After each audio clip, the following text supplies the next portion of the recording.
IELTS reading passage 3.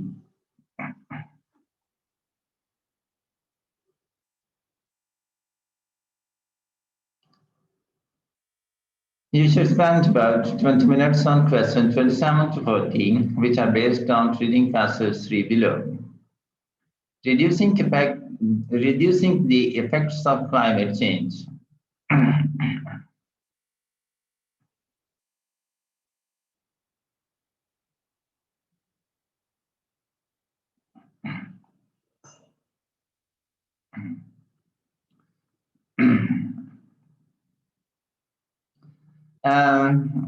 Mark Rowe reports on the increasingly ambitious geoengineering projects being explored by scientists.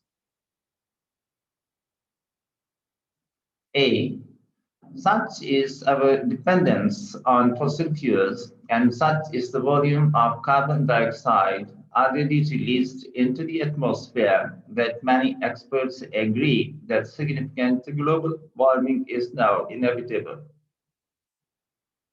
They believe that the best we can do is keep it at a reasonable level, and at present, the only serious option for doing this is cutting back on our carbon emissions. But while a few countries are making major strides in this regard, the majority are having great difficulty even stemming the rate of increase, let alone reversing it.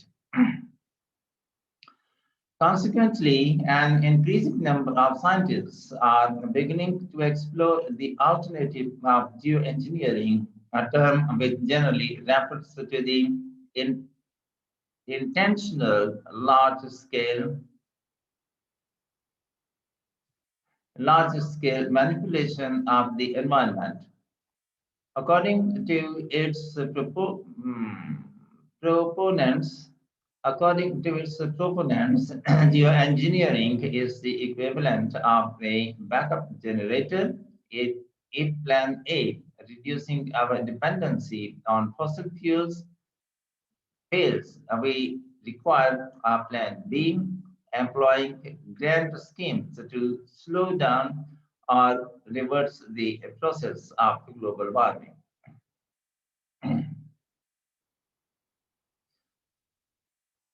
B. Geoengineering has been shown to work, at least on a small, localized scale, for decades.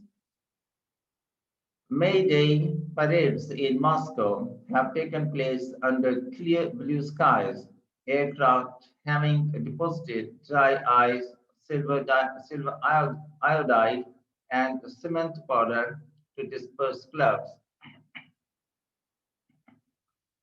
Many of the schemes now suggested look to do the opposite and reduce the amount of sunlight reaching the planet.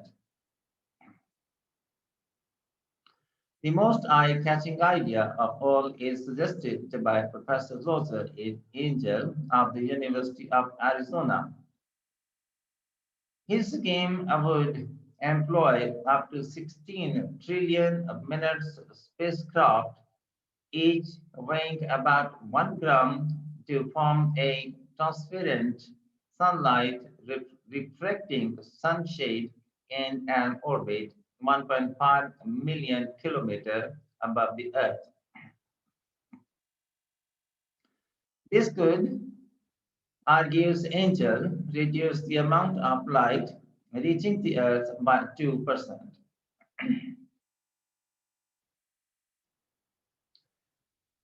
The majority of geoengineering projects so far carried out, which include planting forests in deserts and depositing iron in the ocean to stimulate the growth of algae, have focused on achieving a general cooling of the earth. But some look specifically at reversing the melting at the poles, particularly the Arctic. The reasoning is that If you replenish the ice sheets and the frozen waters of the high altitudes, more light will be reflected back into space, so reducing the warming of the oceans and atmosphere.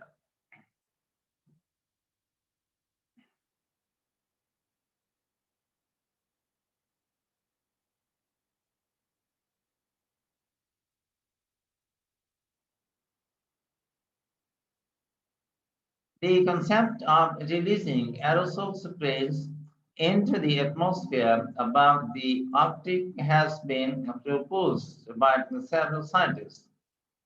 This would involve using sulfur or hydrogen sulfide aerosol so that the sulfur dioxide would form clouds, which would in turn lead to a global dimming. The idea is modeled on historic volcanic explosions such as that of Mount Pinatubo in Philippines in 1991, which led to a short-term cooling of global temperature by zero point 0.5 degree Celsius. Scientists have also scrutinized whether it's possible to preserve the ice sheets of Greenland with reinforced high-tension cables preventing icebergs from moving into the sea. Meanwhile, in the Russian Arctic, geoengineering plans include the planting of millions of birch trees, whereas the region's native evergreen pines shade the now and absorb radiation, birches would shed their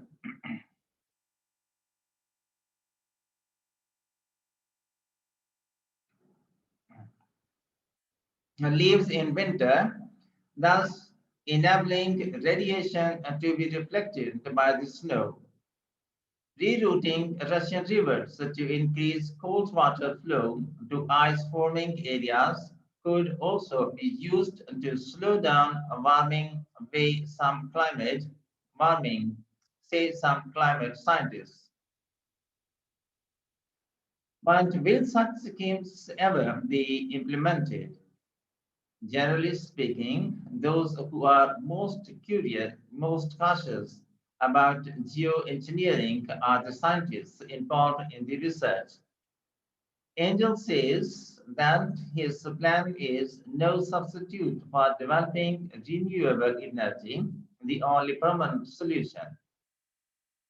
And Dr. Phil Rush of the United States-based Pacific Northwest National Laboratory is equally guarded about the role of geoengineering.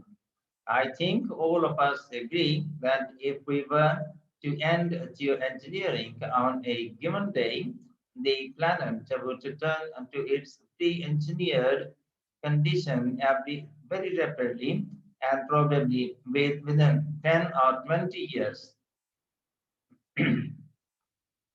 That is certainly something to worry about. F.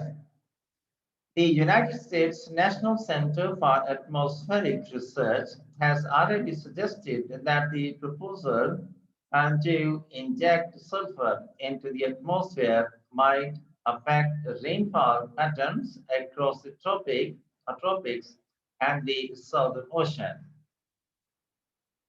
Geoengineering plans to inject stratospheric aerosols or to seed clouds would act to cool the planet and act to increase the extent of sea ice, rash.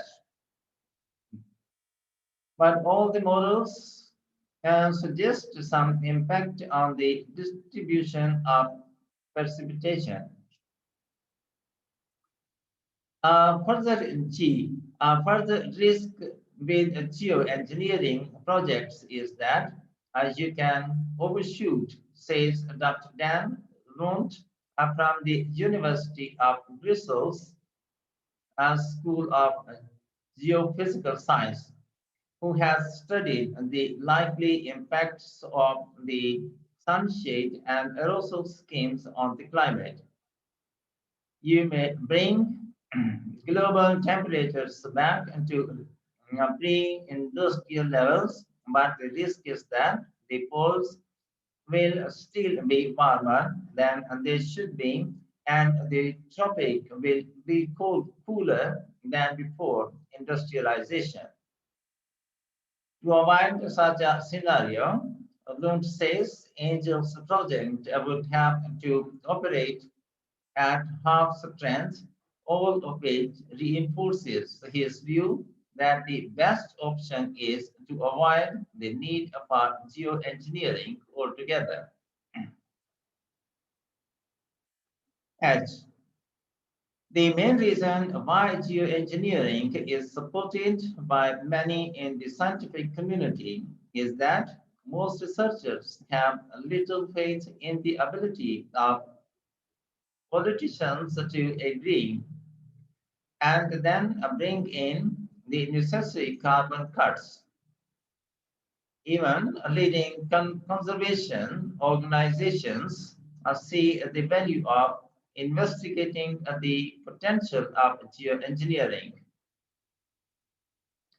According to Dr. Martin Sommerkorn, climate change advisor for the World Wildlife Fund's International Arctic Program, human-induced climate change has brought humanity into a position where we shouldn't exclude thinking thoroughly about this topic and its possibilities. And in the end, the formal request, if you have not yet, please subscribe our channel and press the like and bell button to get the fresh from us. Thank you for watching. Have a nice time and goodbye.